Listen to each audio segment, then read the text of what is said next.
This Navaratri, we have been meeting some amazing people, and here is somebody very, very special. Sharon, thank you so much for taking out time and joining us today.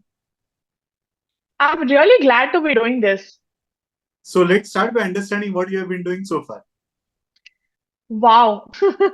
That's a very heavy loaded question. But I'm just going to give you what I'm doing currently. Currently I am running this boutique content agency that specializes in LinkedIn called Quirky Media. So that's what I do primarily. Other than that, I also have a startup which is into lit tech. So basically, we help authors with publishing assistance. We get people to read more, and we have a book community of 500 plus people on WhatsApp as of now. So those are the two primary businesses that I run. Apart from that, I try and maintain the brand called Badass Multipreneur on Instagram, which is to get people to understand that you can have it all. It's just about priorities and how you list them. So that's all about what I do as of That's too simple.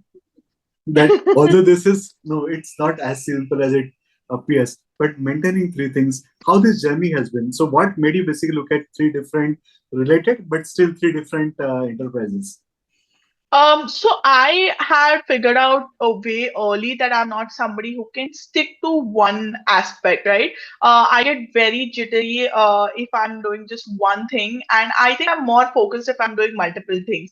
I have also very much accepted that my growth in every element is going to be slower than other people. I think that is very important to understand, because what happens is when you're working on multiple things, it is by default given that if somebody is working on one thing 24/7, they are going to make much more progress than you are, because your time is divided. So once you have that acceptance, I think that it's important to understand what is it that you want. And I genuinely want to work on multiple projects and do multiple things, because one project bores me. So apart from this is just my working arena, right? Apart from that, I'm a very avid reader. I do a lot of work in NGO sectors. I also do a lot of work in the women empowerment space. So all of this gets added to it. But it is important to understand that you are prioritizing and you are selecting your own success. I think this is my way of saying that this is how I've defined my success, to work on multiple things together. I think that's a privilege in itself. Completely agree. But having this level of clarity and keeping things so simple, it's not very easy. People tend to get complicated very fast, right? So, how do you manage to keep things so clear? Lot of trials and errors, but I think it also came from the fact that I got to try a lot of things. So I started very young. I started working when I was 15, did multiple internships, worked through with multiple people, and the more people I met, the more I realized what I don't want to do. So people usually start by saying what you have to do. I think I started with deciding what I don't want to do, and then slowly found my path to what I want to do. I have never been restrictive about the projects I took up earlier in life, not now. I have to correct that. So earlier in life, I was never restrictive about anything that I took up. If I like something in, say, the space, so I did a few ad films in terms of writings. If I like something in event management, I went ahead and did that. So through multiple projects and understanding what I didn't like, is I think I figured out what exactly I like and how I want to kind of niche down the next few years of my life. One thing you also need to realize that while you are listening, you feel that there are multiple things that are being discussed, but the depth in each of them is also something beautiful. So, let's start by understanding the work that you do around LinkedIn. Okay.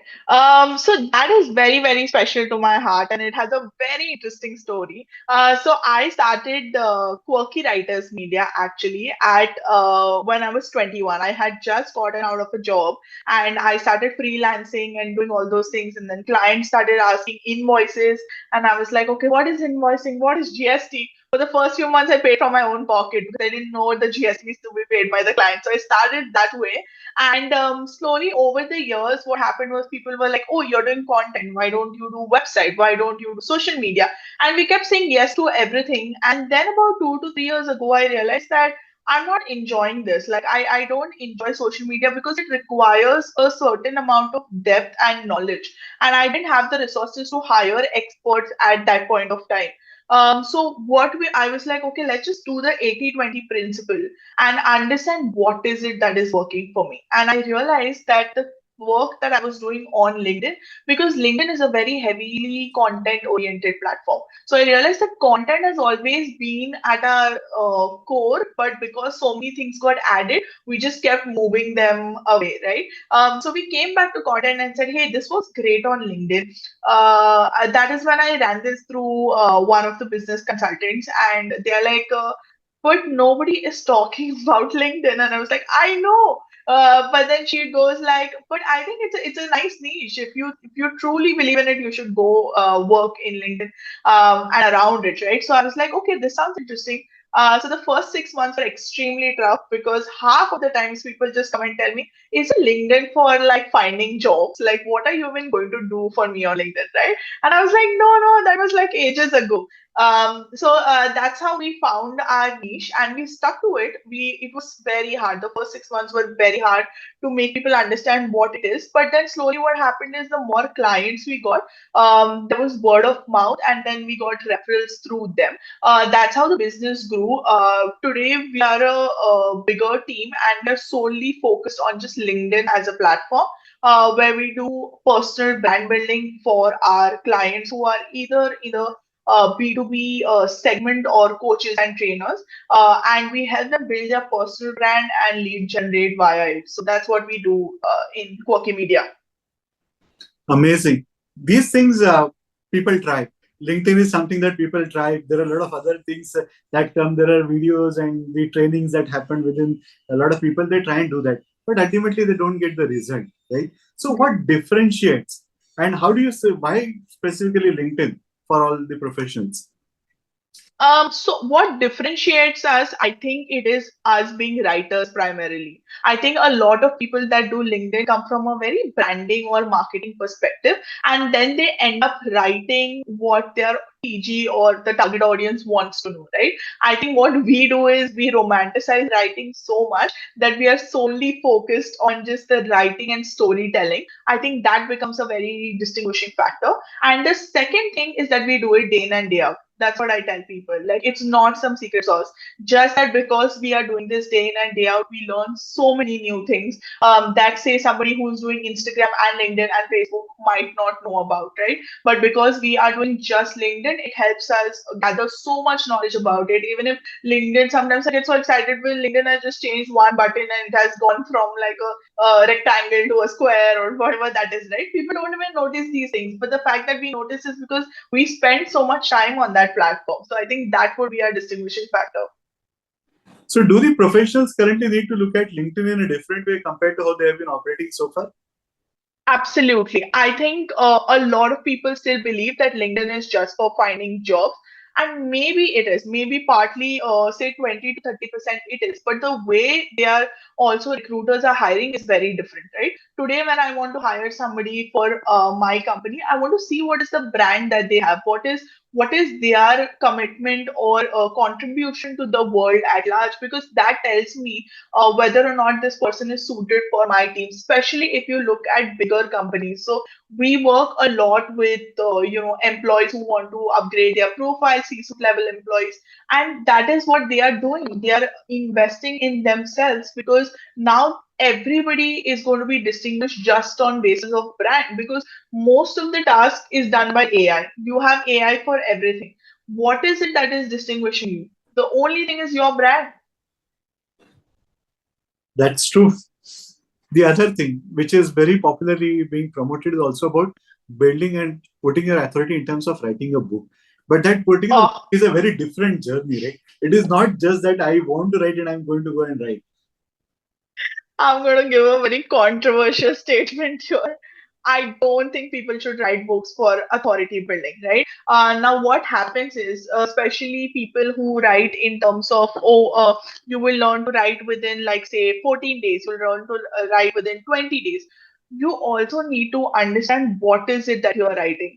the goal of writing a book cannot be for personal branding. The goal should always be that I have a story to tell, whether it's fiction, non-fiction, doesn't matter, but I have a story to tell, and I want to tell people in a certain way. I want something to go down history, right? Because self-publishing and all of that is so much easier. I think while content creation has increased, it has also diluted. So it becomes very, very difficult to find good content. So I think in terms of book publishing, of course, that is a good way to build a personal brand. But I suggest that do it authentically. Do it when it comes to you. Do it when you have a story to tell, and not because you want to go ahead and build a brand. Great. Two things very, very clear. So looking at one particular profile, building it over a period of time, and also why you basically come out with the story rather than just one particular part. If you have the story, then only that would make sense and it would resonate. The other follow-up question which comes is, at what is the point in time where you need to start taking these things seriously, particularly as a platform? Do you take it seriously when you are at the middle level of your career, or typically only when a lot of people I see engaging only when they are into that so-called midlife crisis? The people don't Yeah. engage voluntarily, right? Yeah, I think the time to engage on LinkedIn was 3 years ago. Because it is honestly, if you start today, you're still late. And I say that because over the span of, and these are studies and proven studies, right? Where they say that over the span of last 2 to 3 years, LinkedIn content creation has gone up massively. Like people are creating content a lot to build certain brands. So but it is still not there yet. I think within the next 3 years, it is going to be the only professional brand space, right? Because there is nothing in competition. Like when you look at Facebook, Instagram, there are 2 to 3 tools when you're talking about B2C marketing as such. But when you talk about B2B or professional, LinkedIn is the only one standing the test of time. It has been there for what, 12 plus years. So that has stood the test of time. And I don't see any competitor right now in that space doing what they are doing as well. Also, a very important point to note here is why LinkedIn brand building is authentic and stays is because LinkedIn does not make its money through just content creation, right? It doesn't just run ads and show you massive number of ads because it has other streams like LinkedIn Learning, all of their employee base, all of those things are there already available to them. Whereas something like Instagram or Facebook is making money through the ads that you run. This is a very, very important distinction. So even if you are there on Instagram, even if you are there on Facebook, it is time that you get on LinkedIn and seriously build your brand for that space. One reservation that I've seen, at least in India, is a lot of entrepreneurs don't really believe in having a proper profile. You may just see them running a good business, but the moment you look at their LinkedIn, it may have one, two connection, or probably a few of the connections always. So they don't really have that profile. Somehow the entrepreneurs in India don't really, other than the tech entrepreneurs, don't really seem to believe in LinkedIn. Yeah, I think you don't believe in LinkedIn until you actually need it, right? So I saw this during COVID. When a lot of manufacturers that I was working with did not believe in LinkedIn. They were like, our audience is not on LinkedIn. Our whole workforce is on ground. Who is going to see LinkedIn? And the minute COVID hit, I work with so many manufacturing people, and they realized that, oh, yeah, business can come from here because when people think of LinkedIn, a lot of them are thinking of their immediate circle, right? They are thinking of their just arena because see, Facebook and Instagram has got us in this habit of just being connected with people around us. Right. And LinkedIn is so different because I tell people this, the biggest mistake you first do getting on LinkedIn is adding your friends and family because they are not your target audience. So then for you, LinkedIn just becomes a professional update space of your immediate circle. That's not what LinkedIn is. When you start adding people nationally and internationally, your right target audience, that's where your market is, that's where you need to be. But of course, in India, we still have a long way to go for that because also Indian culture, even professionalism, like, a lot of people in India respond faster on text than on email, right? So these are there. These are some traits that are there. And it will take time, but I do see a lot of people getting at least hopping onto the LinkedIn bandwagon quite soon. Sure. What is the right time for students to get and how they can build their profile? I see a lot of youngsters creating the account and finally reaching out, but usually, as you put it, it's all across the friends. college friends plus PG friends is what the circle is all about. Not much on the professional. So can they start there?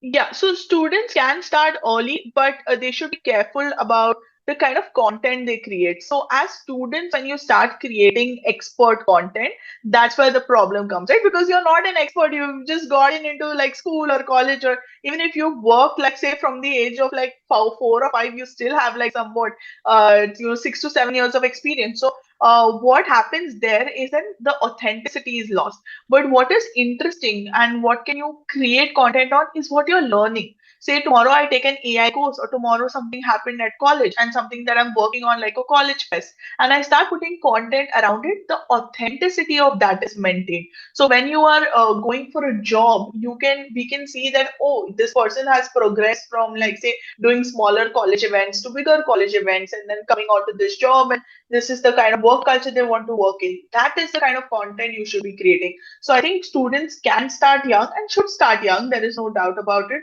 But when you think of personal brand or when you think about content creation, think of more about yourself as a learner, like come from a place of curiosity. Whereas when B2B, entrepreneurs start creating content, that's when they should be creating more expert thought leadership content, of course, based on work experience. But I think this is the major difference. Thank you. One point I also see is that there are a lot of people who tend to compare themselves with each other, and then there is a lot of competitive content that happens, right? Yeah. Compared to something original. Yeah, that happens a lot, and I also see a lot of copy paste of content, right? I also think that this comes from a place of lack of information of your own self and your surrounding. Because when you have enough information of what you are doing, I think people get into this whole rut of like, I get a lot of clients, like they say these things like, I don't want to sound too salesy, I don't want to sound, over promising, and so I tell them that these are notions. I think this is what happens when you compete or when you also, try to copy content is you get into the stories that you tell yourself about this is a certain content that works and which is why I will do this. That's not how it works. Like, especially on LinkedIn. LinkedIn is a great platform. And this is something that I think I picked up from Gary Vaynerchuk, right? What he says, it doesn't matter what content is being consumed outside. What are you comfortable doing? Because that is the only long run. So on LinkedIn, I have seen influencers that have created content that is just text. I know this one person who creates content, he puts an image of his handwritten notes, and that's all. That's his post every day. But the fact that he is doing every day is what matters. So I think, yeah, if you're looking at competition or just copying people rather than that, I suggest stick what you are okay with and do it consistently. That would actually yield much more results. Thank you so much for these amazing insights. Trust everybody is right now geared up in terms of building the right content, the original content, and something that they are comfortable with. If you have any queries, you know whom to reach out to. Thank you so much for your time. No problem. Thank you so much. Thanks for having me.